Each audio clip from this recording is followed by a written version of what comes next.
Tonight, the race for U.S. Senate, the Democratic primary debate. The top candidates take on the biggest issues facing Wisconsin. Inflation. A lot of people are being hurt by the gas prices. Abortion. I think the unborn babies have a right to life. I'm angry. I'm frustrated. I feel like it's not fair. The rise in violent crime. Lieutenant Governor Mandela Barnes, State Treasurer Sarah Godlewski, Alex Lasry, Outagamie County Executive Tom Nelson, and Stephen Olicara. Presented by TMJ4 News. 620 WTMJ. WIS Politics. The Milwaukee Business Journal. And Marquette University. Live from Marquette's Varsity Theater. Here are your moderators, Charles Benson and Shannon Sims. Thank you for joining us for tonight's Wisconsin, the only U.S. Senate Democratic primary debate. And the candidates you see here tonight have met the debate's eligibility requirements, demonstrating a minimum and reasonable threshold of statewide public support. The debate is being broadcast statewide from Superior to Eau Claire and Madison to Green Bay. We want to take a moment right now to thank our audience that's here right now. You can see several hundred people have shown up for this debate, so we want to say welcome.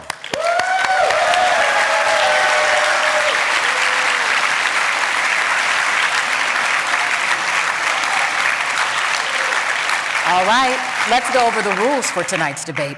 Candidates will have 60 seconds to answer questions and a possible 30 seconds for any follow-up questions. Now, if the candidate runs over their time, this is what you'll hear. And if an opponent refers to you in their answer, you will get 30 seconds to rebut. So prior to the debate, we drew names to determine in order which the questions will be asked and the order of closing statements. The first question goes to Ms. Godlewski. And we begin with the number one issue in June's Marquette Law School poll was inflation. 75% of voters say they are concerned. Inflation and labor shortages are hurting businesses statewide. Now, gas prices are starting to come down, but are still well above the price at the pump from a year ago. You have criticized oil companies for their profits. What specific action would you support in Congress to lessen the burden on families and small businesses? And we would like to know how inflation has impacted your family budget.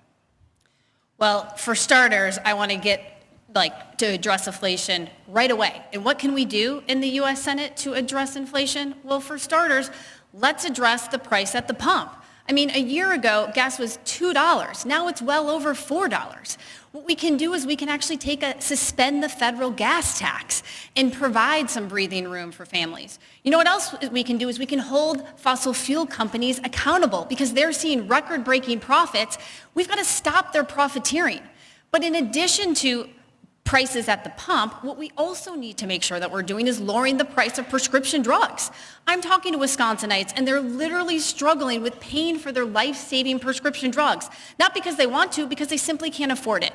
And as a working mom, the other big thing is I want to make sure we have affordable child care and affordable senior care, and we make sure the child tax credit is permanent. This is going to give working families the breathing room that they need, and as a working mom, I'll fight like hell to get this stuff done. All right, I didn't hear two things. One, how has inflation personally impacted your budget? And you said that you want to stop companies from profiteering. How? Well, let's talk about my family. I mean, I was just talking to my parents today who are actually in the crowd. They're two retired public school teachers from Eau Claire, and they were talking about the price of gas. And my sister actually just had 2 babies yesterday, twins, and talking about how they're going to go drive to see them. I mean, that hurts pocketbooks. This is why my first initiative is to make sure that we suspend the federal gas tax. And then, Charles, let's get to your second question, which is about how are we going to hold these companies accountable? I'm sorry, you got only 30 seconds on a follow-up question. All right, this question is for you, Mr. Olicara. In addition to Wisconsin consumers seeing high cost, inflation is also impacting those who are paying for college or trying to pay off college debt, right? So, do you supporting loan forgiveness across the board to help individuals struggle with rising costs, and also share with us how inflation is personally impacting you. Well, thank you, Shannon. Thank you, Charles. Thanks to everyone for tuning in. My name is Stephen Olicara, and I'm from Waukesha County. I'm running to change the system, and I'm the only one in this race who has federal legislative experience. And my view on this comes from an unconventional background. As the son of Indian immigrants, as a musician, and as the founder and CEO of the Millennial Action Project, which grew to be the nation's largest organization of young elected legislators.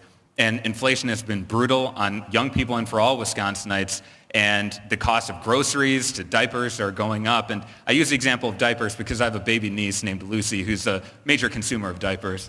And what I'll say on top of that is we need elected leaders who are focused on the root issues here, and that's what I'm doing, which is addressing the supply chain shocks that have happened as a result of the pandemic, supporting the president to use the Defense Production Act to help open up and ease the supply chain bottlenecks that we've had in this country. Thank you. Supply chain is definitely one of the factors to inflation, but answering the question, would you support loan forgiveness across the board to help those individuals who also are battling with high cost, but also paying for higher education? It's a great question, and I'm first of all a proud graduate of UW-Madison. I'm the only Badger on this stage, and I will support any bill that's going to cancel student debt for student borrowers. But on top of that, I'm aware, as the person who has federal legislative experience, of what is passable and what's not. What I'm a big fan of is earning your way to forgiveness through the Public Service Loan Forgiveness Program. I want to call on young Americans to serve our country through AmeriCorps by being a nurse in a rural area, and that's going to allow you to open up those opportunities. Thank you, Mr. Olicara. Mr. Nelson, you are next. Your inflation plan includes having more companies make more products in America. So how would you incentivize companies as they face rising costs, supply chain issues, and labor shortages? Also, share with us how you've adjusted your family budget due to rising costs. Right, thank you. First of all, my name is Tom Nelson, the Outagamie County Executive. There's two questions that matter in this race. Who can beat Ron Johnson and making Joe Manchin relevant? And the only one up here who's won 6 times in a red part of the state as a legislator and as a county executive. To the question, what this country does not have that every other developed country has is a national industrial strategy. And because we didn't have it in the 1970s, American manufacture was whittled to the core. In a national industrial strategy, which encompasses my inflation strategy, we need to rebuild the supply chain, but under one roof, we need to have tax policy, trade policy, get rid of NAFTA, get rid of CAFTA, things that have hollowed out manufacturing, make sure that we have strong worker protections. We pass the PRO Act, we get rid of Taft-Hartley so that we can put workers and working families first. That's how you address that. As how it affects my family, gas prices did finally come down $4 a gallon, but that's still very expensive. We'll leave it at that. Mr. Barnes, this question is for you. You want to fight inflation with a middle-class tax cut. Specifically, how does your plan help families and businesses struggling with higher costs, and how has inflation impacted your wallet? Well, absolutely. I want to thank you so much for the question. As a working class candidate, I know the impact of inflation firsthand. In fact, there have been a number of stories written about my challenges that I've faced. And that's personal to me, but it's also personal to so many people all across the state of Wisconsin and all across this country. Inflation is impacting working families while at the same time we have companies that are making record profits. Now, there are a couple things that we need to do, and we put out a plan. That includes expanding the earned income tax credit. It also includes making the child tax credit permanent. And I also think we should repeal the Trump tax plan because that was paid for by middle-class families. At the same time, corporations and the most wealthy people in this country saw the bulk of that benefit. And we need to build things here in the long term so we're not subject to supply chain issues or foreign conflicts overseas that drive up costs. And then we have to hold the oil, gas companies, and also pharmaceutical companies accountable for using inflation as a smokescreen to continue to jack up prices. Now, when we build things here, we lower costs for American families and support our small businesses. That's your time. Thank you. Mr. Lasry, you have the question now. You tweeted, inflation is a tax on workers driven by corporations and their greed. Be specific on how your inflation plan addresses corporate greed and how inflation has personally impacted your family budget. Yeah, thanks, Charles, and thanks so much for the question, and thanks, everyone, for being here. It's an honor. This has been the number one issue of our campaign, and it's been what we've been talking about since day one. which is how are we going to put more money back into people's pockets and how are we going to make more things in America? If we want to make sure that we're easing inflationary pressures and easing supply chain issues, the best thing we can do is make sure that we're raising wages and building more things here in America. And that's what our plan is called for, and that's what I have a track record of delivering on. When it came to raising wages, I've done that. We pay a $15 minimum wage in the Bucks Arena. When it comes to creating jobs, we've done that. We've created 10,000 good-paying union jobs right here in Wisconsin. The problem that we have is that we have a senator right now in Ron Johnson who has no interest in helping working-class people. He passed the Trump tax cut, which raised taxes on the middle class. What it actually did was took worker deductions away that they could be using right now. We have to make sure that we're raising wages for people in this country and ensuring that we're bringing manufacturing back from overseas. And specifically, how has it impacted your family budget? Well, this isn't about me or anyone on this stage. This is about the people of Wisconsin and how we're making sure that we're putting money back into their pockets, how we're making sure that we're raising their wages. When I travel the state, what I hear people talking about is, how do I make sure that I'm taking home more of what I earn? And what they're saying is that Ron Johnson didn't do anything. For 12 years, he could have done something to make sure that they were helping working class people, and he hasn't done that. And that's why everywhere we go, people are saying that they want to change from Ron Johnson, and they want someone who's going to actually be able to deliver results. Thank you. Now to our next topic, abortion. The most recent Marquette Law School poll indicated that abortion was the #2 issue among voters. 58% say it should be legal in all or most cases. 35% saying illegal in all or most cases. This question is to you, Mr. Olicara. You founded the Millennial Action Project to bridge that bipartisan divide. Abortion is a deeply personal issue that has divided many. How would you navigate the Senate in a post-Roe v. Wade world? And would you support efforts to codify Roe v. Wade? Absolutely, I will. Thank you, Shannon. And when this decision came from the Supreme Court, it was like a gut punch. And I immediately thought about people in my life, people who I love, who had to make that painful and excruciating decision to have an abortion. And whether you're pro-life or pro-choice, those life experiences are undeniable. And I believe they deserve the freedom and the dignity to make those decisions on their own. But there's something else that happened soon after this decision to overturn Roe, and that was the flood of fundraising emails and text messages that were getting sent to you, asking you for $5 or $15. And that, to me, was revealing of the core issue here, which is the political industrial complex is much more interested in your dollar than it's interested in your human rights. And that's why I'm running to change the system here. You have to talk about money, the primary system, and other issues if you're going to talk about how you build that consensus. I strongly believe that if you're not talking about changing the system, you're wasting people's time. Mr. Nelson, you have the next question. You say that the Senate needs to reform the Supreme Court in response to the 6-3 decision to overturn Roe v. Wade. If elected, what action do you believe your party must do to ensure women have the rights that were provided under Roe for nearly 50 years? I'm the only one up here who is campaigning to expand the Supreme Court. And we need to expand the Supreme Court because the Republicans have stacked. Because of Donald Trump, he was able to get 3 appointments. And he was able to get 3 appointments because in 2016, people here did not turn out to vote, including Sarah Godlewski. And because of that, we have 3 Supreme Court justices. The only way to do this is to expand the Senate. By expanding the Senate, we need to elect someone from Wisconsin who could win.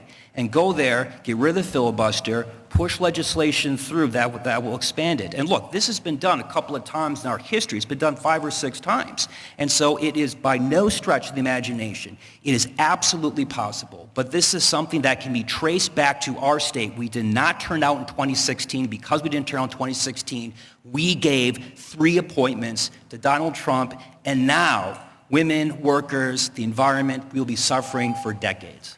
Ms. Godlewski, you heard him call you out. You will have 30 seconds for a rebuttal. Well, as the only woman on this stage, I don't need to be lectured by any men about how important the 2016 election was. And look, I am the only person on this stage in 2016 who left their job to join the Hillary Clinton campaign, to become the director of women's outreach, to do everything I could to defeat Donald Trump.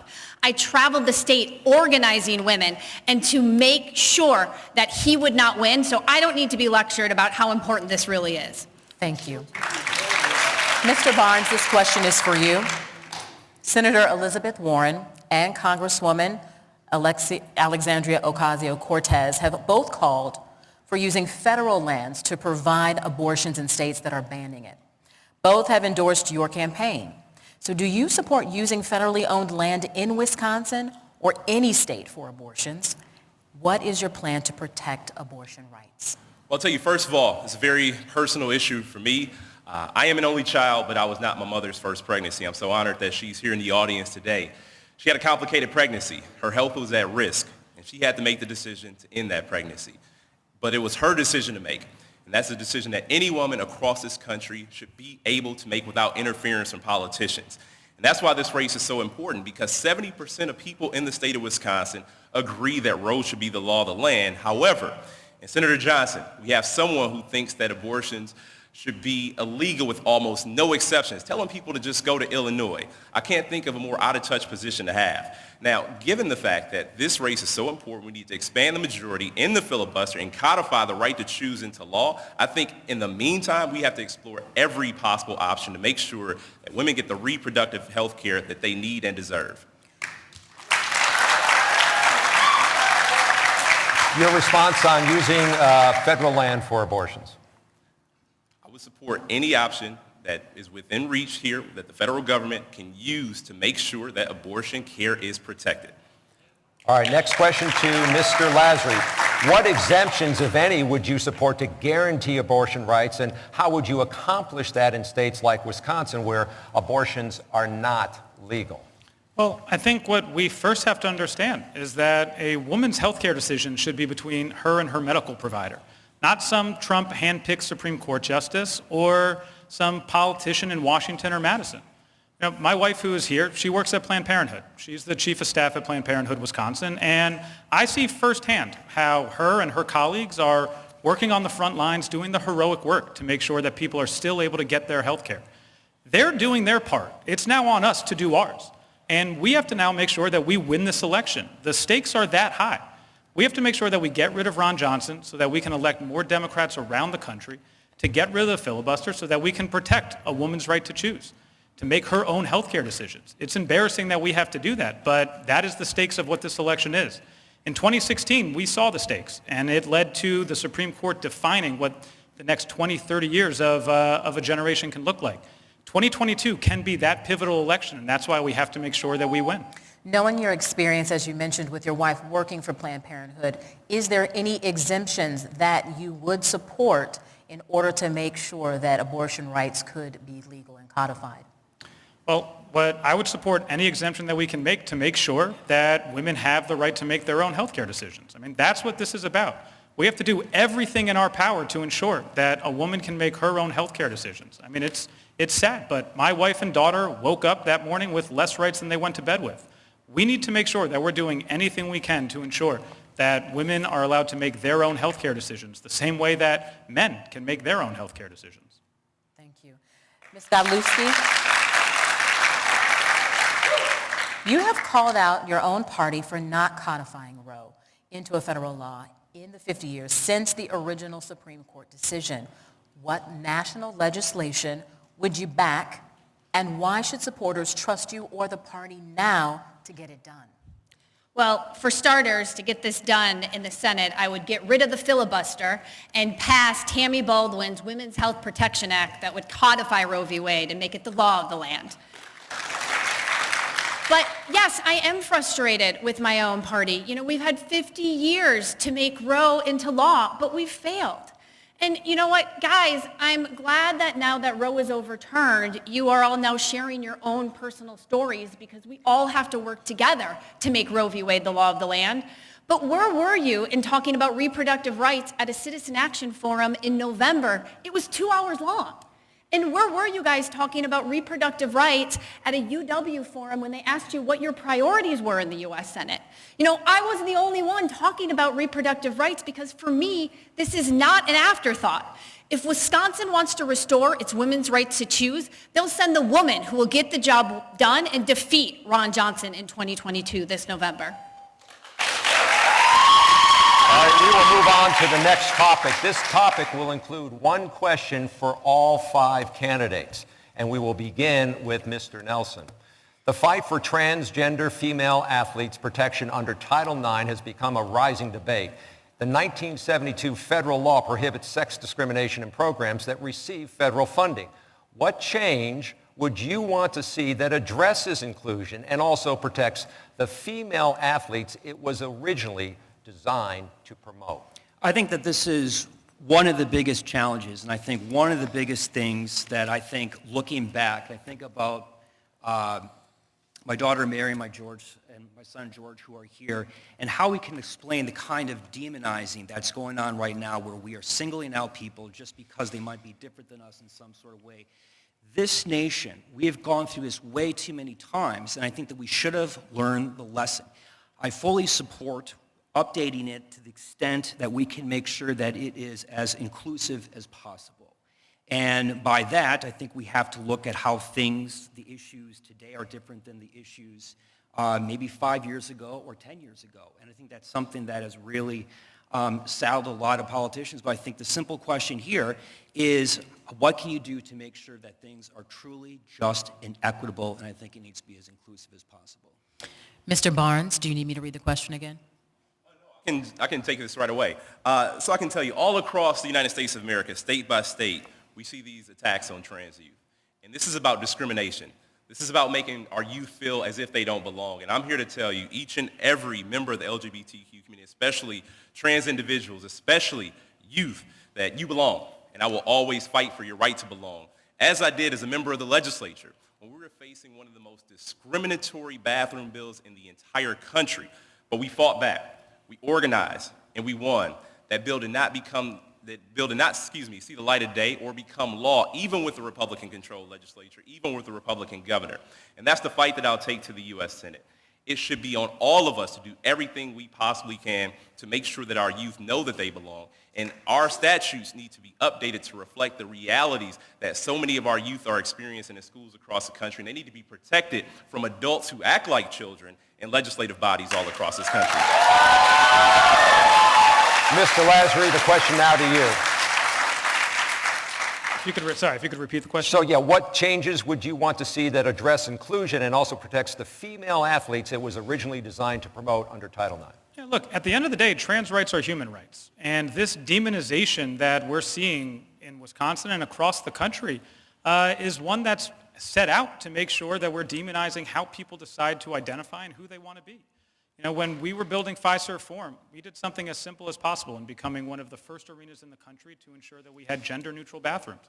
It's about making people feel welcome and making sure that anyone feels that they can be whoever they want. And quite frankly, that's what sports is about.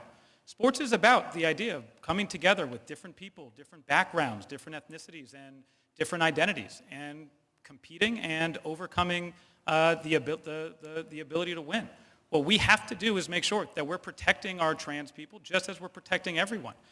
What we also have to make sure is that we also have to realize that this is bad for the economy. When we're arguing about whether trans people can be who they want to be, it makes us seem like a less welcoming state and makes it much harder for us to recruit and retain talent. Unfortunately, Ron Johnson is interested in doing just that. Ms. Godlewski, you two now have that same question. What changes would you make to Title IX that would have inclusion for transgender athletes, but also protect the female athletes it was designed to promote in 1972? Well, as a fifth-generation Wisconsinite, Wisconsin is a state that welcomes individuals. We are not a place for hate, but yet we have seen in 2021 and 2022 attacks on our LGBTQ family, including trans youth. And there's just no place for that hate. And so while thank goodness for Tony Evers, who has been able to veto these awful laws that are attacking our trans youth, we've got to get things done at the federal level. And one of the things I want to prioritize in the U.S. Senate is passing the Equality Act. We have seen the Equality Act pass the House, which is providing literally federal protections on regardless of who you are and who you love, you should be protected by the law. But that's not happening right now. And when it comes over to the Senate side, it dies because of the filibuster. And when I'm talking to folks around the state of Wisconsin, they're like, why does everything die? And when you require 60 senators to move anything forward and not a simple majority, I think that's wrong. And there's no room for hate, and the Equality Act will help do that. Mr. Olicara, you are next. Yeah, I think we're actually missing the root issue here. But first of all, I fully support trans rights as a modern struggle for civil rights. But when I saw this issue take on national headlines, I started looking into the data on this, and I saw that, just how much, if you look at the number of trans athletes there are, it's a very, very small percentage. So why is it dominating so much airtime and so much members' time in Congress? Because they know that they can use this as a fear tactic to gin up votes and to gin up money.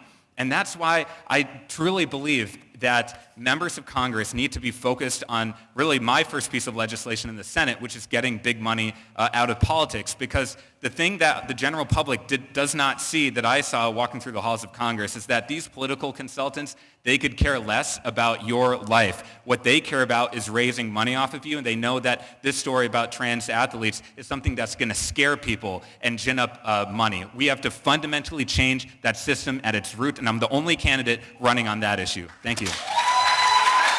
All right, we'll move on to our fourth topic, which is crime. Milwaukee's on track to have its third straight year record number of homicides, and there have been 121 homicides this year, far outpacing homicides at this time in the last 2 years. Mass shootings have also dominated headlines in the U.S. The Gun Violence Archive reports the numbers have more than doubled since 2018, with just under 700 mass shootings last year alone. We are just 17 days into the month of July, and there have already been 48 this month. The group defines mass shootings as 4 people shot in one instant. This first question will go to you, Mr. Barnes. When asked about police spending in a local radio interview, you said that there needed to be more parity when it comes to social services and police spending. Can you be very specific? How would you prioritize funding when it comes to police and social services to address gun violence? Well, thank you so much for the question. As the only person born and raised in Milwaukee, having experienced the pain of gun violence, this is something I hope nobody ever has to deal with. I lost my first friend in high school and many more after that. That's the unfortunate reality we have. So yeah, we need to make sure law enforcement officers have the resources they need to keep us safe. But what we need to prioritize is doing the things that we know prevent crime from happening in the first place. We need to make sure that we are investing in good schools all across the state, to have equity for all of our students in good paying jobs. Now, when my granddad moved to Milwaukee after serving in World War II, this is the best place for a black family. We got the strongest black middle class. But when companies like A.O. Smith shipped the good jobs overseas, not only was there a loss of those jobs, there was a loss of an opportunity for people to get ahead in life. And what filled the void was violence and crime. We know what we need to do to break the cycle of violence in communities all across America, but we need leaders who actually understand what's going on. And I'll tell you, on the first... Well, can you give me specifics, though, how you would prioritize that funding? Well, we need to... Like I said, we need to invest just as heavily in good-paying jobs. We need to invest just as heavily in schools. Our schools in Wisconsin went from 18 to number 8 since our administration took over. But we also know that there is a funding flaw when it comes to the way we fund education.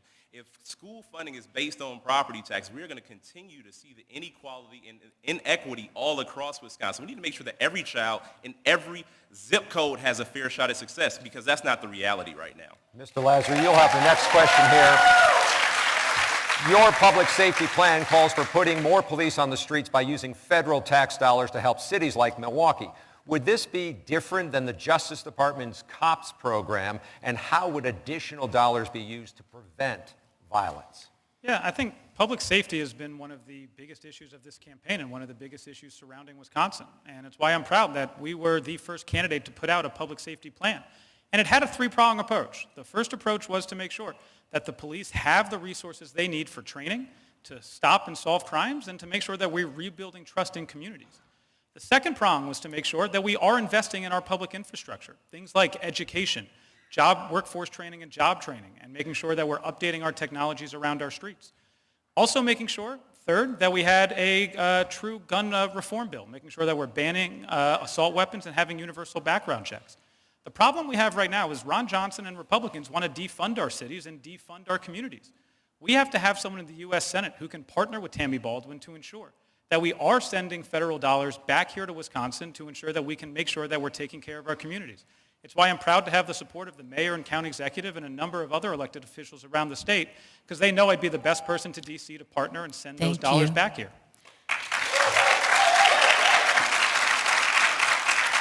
Ms. Godlewski, you have called for common sense gun laws. Can you really be specific? Would that include a ban on assault rifles? What more would you have added that was not in the bipartisan gun reform bill signed by President Biden just last month to address gun violence?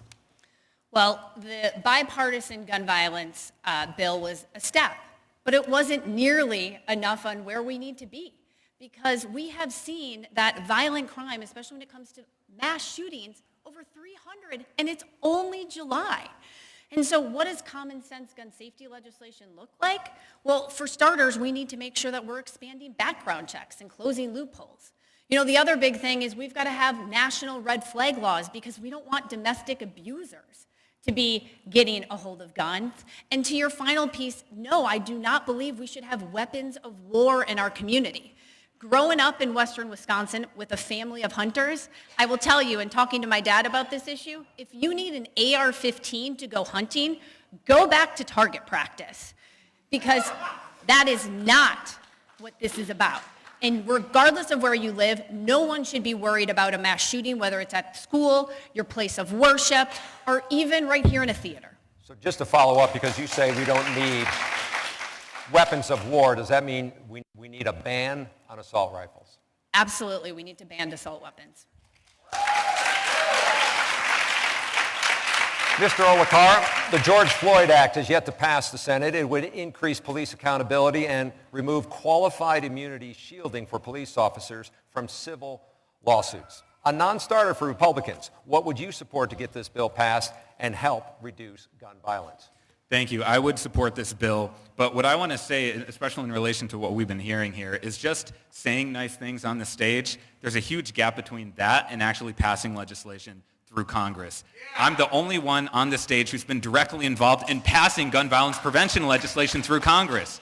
And this was after the horrific Parkland shooting. Those extraordinary young people who came to Washington, and we worked with them, and they said, we're not here because we're Democrats or Republicans. We're calling on the conscience of our nation to say that young people shouldn't go to schools with the threat of gun violence. And so we said something very simple, bringing together Democrats and Republicans, that the Centers for Disease Control should be authorized and funded to study gun violence as a public health issue. We passed that through both chambers of Congress, gotten it signed into law, the first gun violence prevention bill in over 2 decades. That's what real change looks like. I want to go further than that, including universal gun licensing. If you need a license to drive a car and get training and pass a test, you should do the same thing for a gun.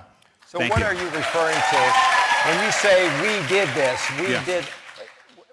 How did you do this? I mean, there was lots of people involved. So what was your role that got this? Absolutely. What is your role? My organization, Millennial Action Project, organizes a bipartisan caucus of young members called the Future Caucus. We brought together Congresswoman Stephanie Murphy and Congressman Carlos Curbelo, Democrat and Republican, both from Florida, to work with these students and come up with a solution. And we did something that's probably common sense in your life, which is if you want people to be bought into something, bring them in early, develop solutions together. That's the difference between real change and just talking about it. Thank you. Mr. Nelson? In the state legislature, you voted against concealed carry and opposed immunity for gun manufacturers. How would you approach any new gun laws in the Senate for those who can legally own guns and for those who should not possess firearms? Well, and you're right, because I'm the only one here on this stage that has made that kind of difference, and that's something that I'm proud of. And the other thing, too, though, is those were 2 votes against gun manufacturers and concealed carry that was not popular in my district. Now, it's one thing to come from a blue part of the state to do something popular for Democrats, quite another to come from a red part of the state, stand up and do the right thing.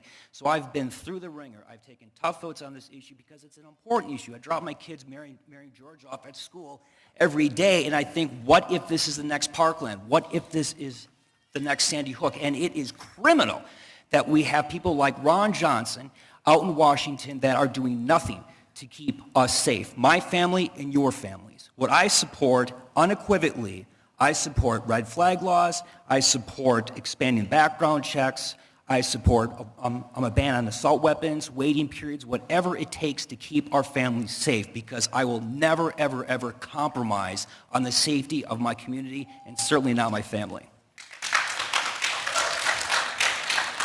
All right, we will move on to foreign policy and agriculture. China is Wisconsin's 3rd largest trading partner with $2.6 billion in goods and services shipped in 2021 alone, including Wisconsin growing soybeans, ginseng, and cranberries. How would you navigate U.S.-China relations, and what steps would you take to protect our state's agricultural economy? This question is for Mr. Lazary to start, but all of you will have to answer as well. Yeah, I think one of the first things that we need to do is make sure that we're creating a market and an economy that's working, right? Our rural economies have been hurting, and our rural farmers have been hurting as well. When I traveled to Wausau and went to a ginseng farm, they talked about the fact that they were having trouble not just exporting because of Trump's trade wars, but also finding workers, right? This is a 2-part system that we have to make sure that we're fixing. Ron Johnson and Donald Trump made it a lot harder for us to give out farm work permits, made it a lot harder for us to create worker visas. We have to make sure that we're reforming our immigration process that includes a pathway to citizenship, but also making sure that we're creating more temporary worker permits and more farm permits so that we can have the ability to grow and develop our rural economies, that we have the workers that we need. It's why we put out a rural ag plan that's going to help jumpstart our economies and ensure that we're making sure that everyone's playing by the same rules, right? We have to make sure that in our trade deals and everything that we're doing, that everyone's playing by the same rules so that our economy can compete. Thank you. Ms. Galbuski. You want to repeat the question? Sure. All right. So how would you navigate U.S.-China relations, and what steps would you take to protect our state's agricultural economy? Well, as the only one on this stage with national security experience, I spent almost a decade working for and supporting the Pentagon. I will tell you, this is actually something I think a lot about. And yes, we've got to change our relationship with China. And part of that is making sure we buy American right here and strengthen our own supply chain. I mean, our United States government is worth over $600 billion of purchasing power, but yet China is #1 in manufacturing. We've got to make sure that we are buying American materials and using union labor to get the job done. The second big thing is we've got to make sure we have fair trade agreements. We know right now China cheats, and that's a problem. And look, when we look at Ron Johnson, the other big thing is that China is out-competing us, and there was a bipartisan competition bill in the U.S. Senate that would help make the United States competitive when it came to chips and electronics. And you know who voted against it? Ron Johnson. And so he does not care about our national security or our economy, and I'll change that. So how would you address trying to go, and if China is doing something or not playing fair, how do you go after China, but knowing it could impact Wisconsin farmers and manufacturers? Well, for starters, it goes back to making sure we have fair trade agreements. I think we can literally write the rules in the way that we want them to work, and we're not doing that.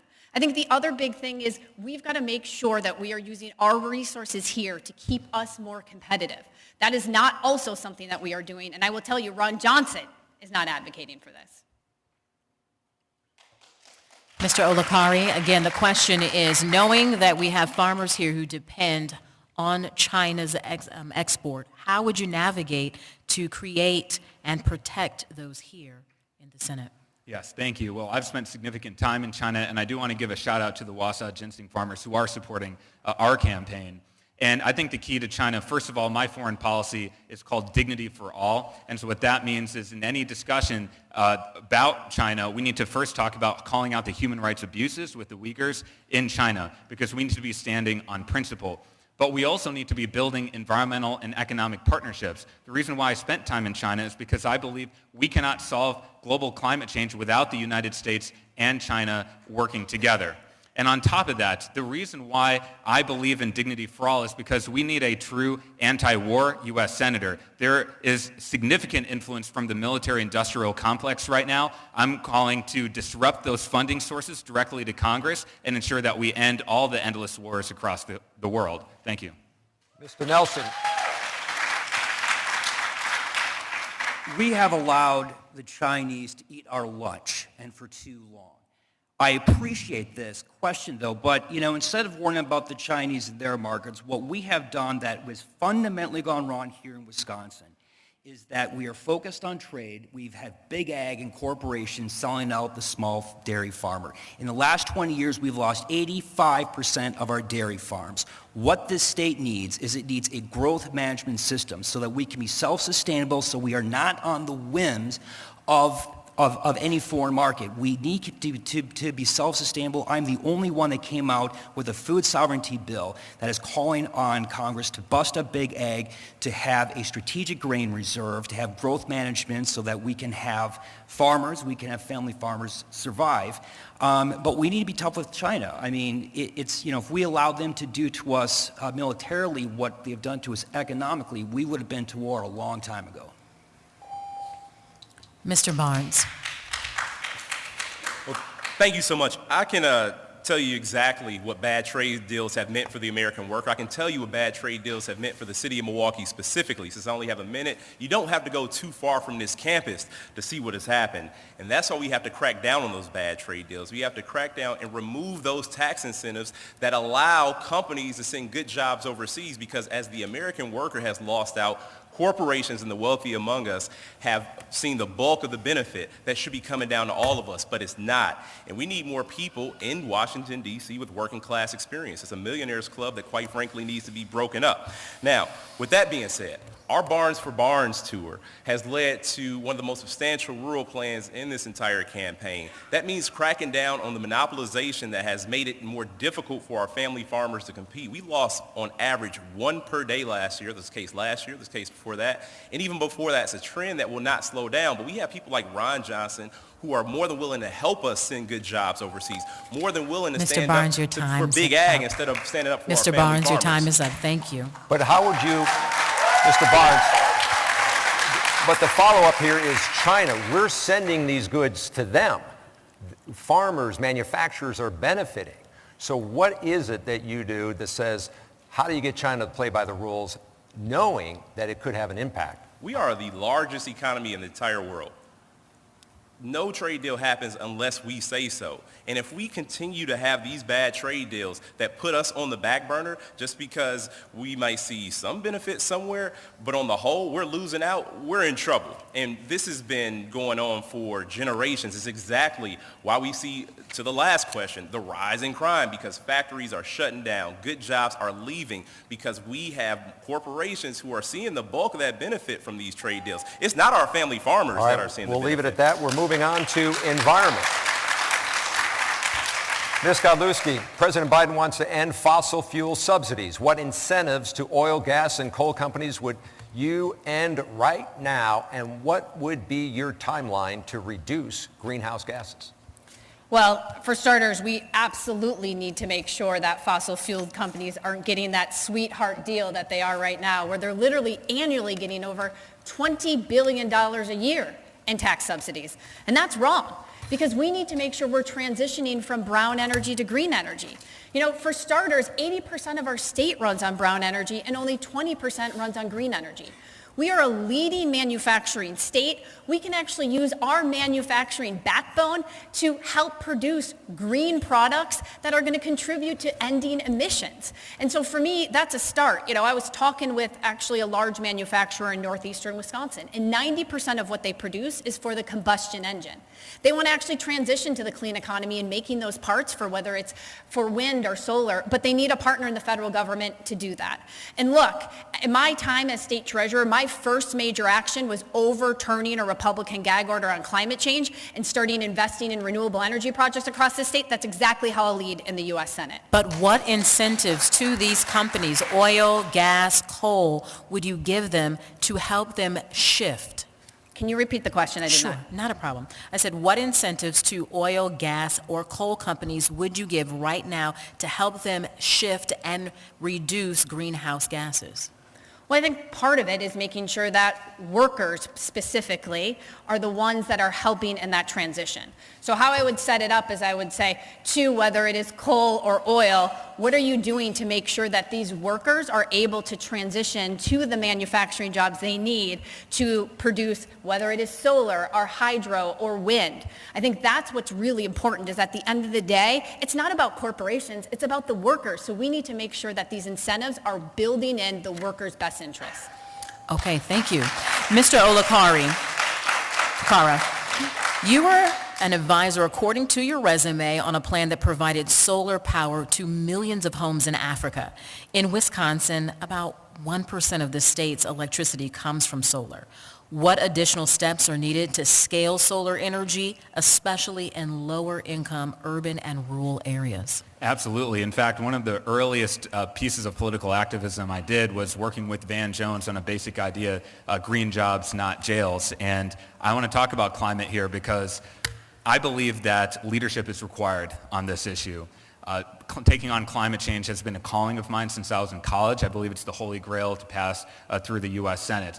And I'll tell you what leadership is not. Leadership is not sitting on a task force producing a report that doesn't go anywhere. What leadership is passing bipartisan clean energy funding through the U.S., through Congress, which is what I've done, through the Future Caucus that I was referencing earlier. But I want to go even further than that. I have the boldest climate plan on this stage, and that is a 100% clean electricity standard by 2030 to incentivize clean energy entrepreneurs and the private sector to accelerate their transition to clean energy. I also know a lot of clean energy entrepreneurs who need greater incentives and credits to ensure that they can get their products to market. So those are issues I'll actually lead on and pass in the Senate. So just to follow up on that, you know that solar energy hasn't really taken off here in Wisconsin. You talk about these incentives. Specifically, what incentive would you require or provide that would get more people to buy in?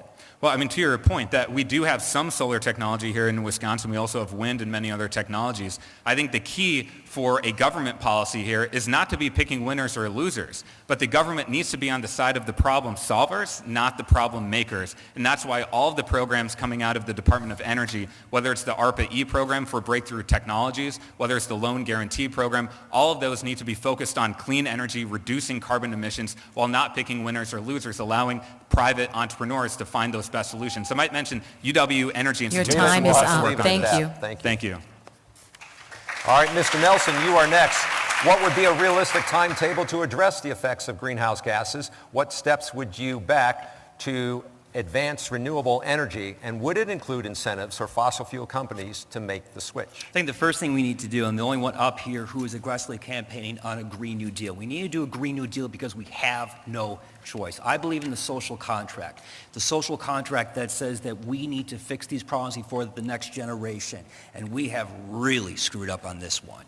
So a Green New Deal is going to go to the core of this problem, but the genius of the Green New Deal can only happen here in Wisconsin, or start here, because in order to accomplish those objectives, we have to retool the economy, and you do that with labor. And this is the birthplace of the modern-day environmental movement through Gaylord Nelson. This is also one of the top manufacturing states in the country. That's how you accomplish it. But the question about the oil companies, look, this is what I think we need to do. We need to cut to the chase about these tax credits and so forth. We need to nationalize the oil industry.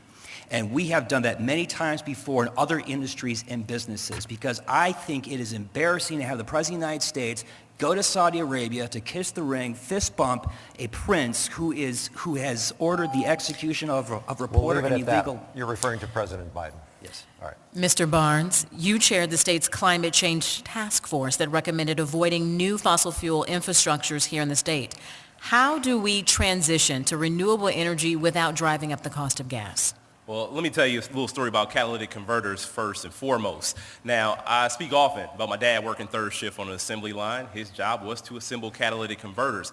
We only needed those after the Clean Air Act was implemented. We needed lower emission standards for vehicles. The catalytic converter is how we made that transition. Now, with that being said, although my dad might like to say it was him doing it by himself, it was him, his brother, and thousands of other people across the state of Wisconsin who got good-paying union jobs when Congress took bold action to address the climate crisis. Now, as far as our work on the task force, for the very first time in the history of the state of Wisconsin, we have a clean power plan that was written in conjunction with our Office of Sustainability and Clean Energy. It was written with labor and also other environmental advocates to come up with a bold, comprehensive solution. And we are on a track for the first time. This has never happened before. And with that being said, we have people like Ron Johnson who still say that climate change is BS.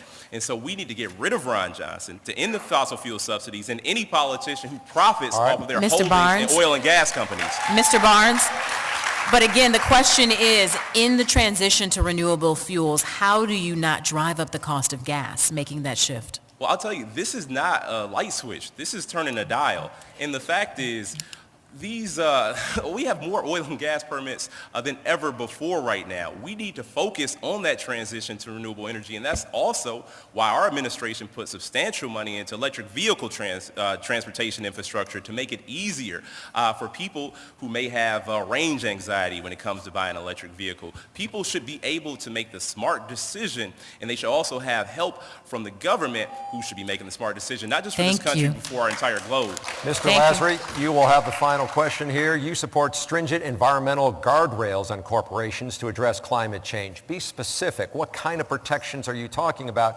And what actions do you support to reduce our carbon footprint? Yeah, I think climate change is going to be one of the defining issues of our generation. Right? We have to make sure that we've got a planet that we can live on in the next 20, 30 years. And that's why what we've done is we've been able to show that there doesn't have to be this false choice between creating good-paying union jobs and ensuring that we're protecting the environment. What we can do is make sure that we are bringing those types of good green manufacturing jobs right back here to Wisconsin. It's something that we've helped show, right? Fiserv forms one of the most environmentally friendly arenas in the country. But right now, we've got a problem where most of our solar panels and wind turbines and electric car batteries are manufactured overseas. We've got to make sure that we're incentivizing to bring those manufacturing jobs back here. We've got to invest in workforce training to ensure that we can be building those things here and make sure that Wisconsin becomes the leader and innovator in new types of green manufacturing. These would be good-paying union jobs. The issue right now is Ron Johnson's in the U.S. Senate who only cares about making sure that fossil fuel companies and oil companies are getting the dollars that they want. Thank you. We'll leave it there. Wow, time has flown. It is now time for the closing argument portion of our debate. The Marquette Law School poll found that more than one-third of Democratic primary voters are still undecided in who they will vote for. With that in mind, we begin closing statements. Mr. Lasry, why should voters pick you August 9th? And there'll be no rebuttals here. Well, thank you all for having us, and thank you for hosting this debate. Since day one, I've been running as a Make It in America Democrat on trying to make sure that we have someone in Washington who can get things done. And I've got that proven track record. We didn't just talk about raising wages, we did it. We didn't just talk about creating jobs. We created 10,000 good-paying union jobs and brought investment here to this state. We're also the only campaign to have a unionized campaign staff. These issues matter to us. Ron Johnson, unfortunately, has only been working to pass a tax cut for himself and ensure that it's easier to ship jobs overseas and try to overthrow an election. When I think about my daughter Eleanor, who's 11 months old, I'm not thinking about November. I'm thinking about 10, 20 years from now. Will she be living in Ron Johnson's Wisconsin, where women can't make their own health care decisions, where kids are living in fear of gun violence and workers are being left behind every day? Or will she live in the Wisconsin that we know and love and fear is slipping away? I'm asking for your vote because together we can make sure that we're not just fighting for these values, but we're delivering. Mr. Barnes.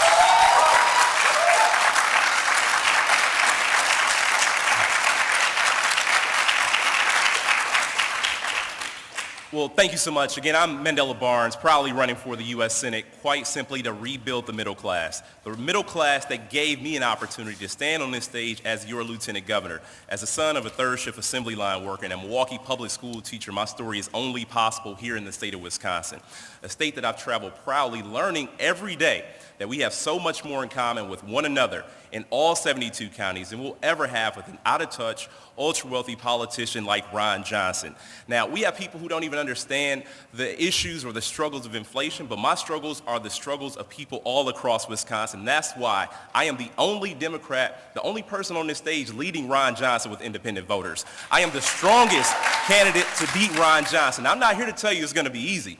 But it wasn't easy 4 years ago when we got rid of Scott Walker with the highest midterm turnout in the history of the state. But what I am here to tell you is that with your help, I promise you, we will beat Ron Johnson. Mr. Nelson, you are next.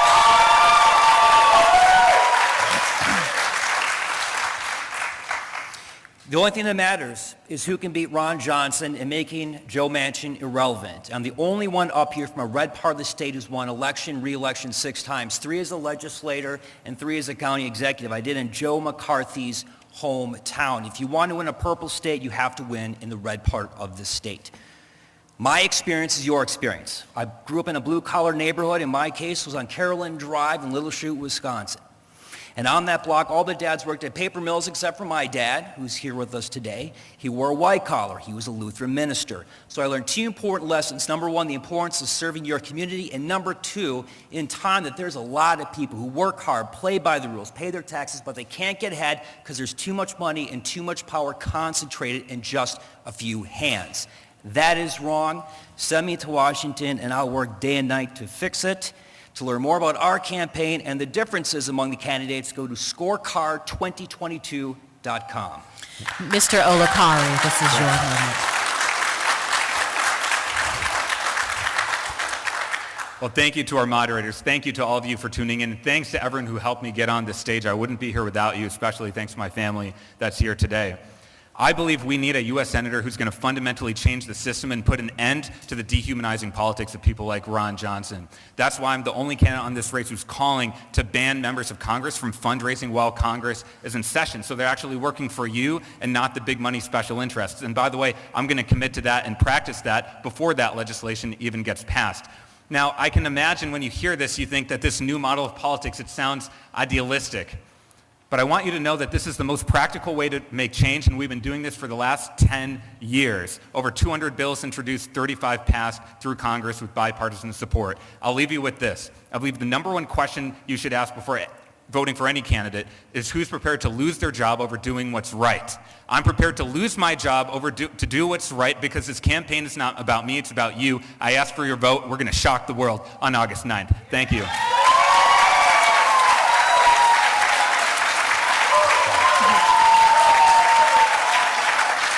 Mrs. Godlewski. As the daughter of 2 public school teachers, my parents always said, when you see something wrong, you've got to stand up and you've got to do something about it. And that's exactly what I'm doing. I'm running to defeat Ron Johnson because it's clear he doesn't care about our state anymore. I want to make sure, for starters, we protect a woman's right to choose and restore Roe v. Wade. I want to make sure as a working mom we have affordable child care and affordable senior care. And I want to tackle the climate crisis. And look, I will stand up to big pharma and big oil to lower our costs. And people can talk about, we know the number 1 priority is to defeat Ron Johnson. And look, polls are theoretical. I'm the only candidate on this stage that has won Ron Johnson's county, which isn't easy. In 2018, I am also the only candidate that flipped and won 9 Trump counties. That was more than the governor, lieutenant governor, and attorney general. And look, at the end of the day, you have to be a 72 county candidate to win. I'm ready and the woman that will defeat Ron Johnson this November. I want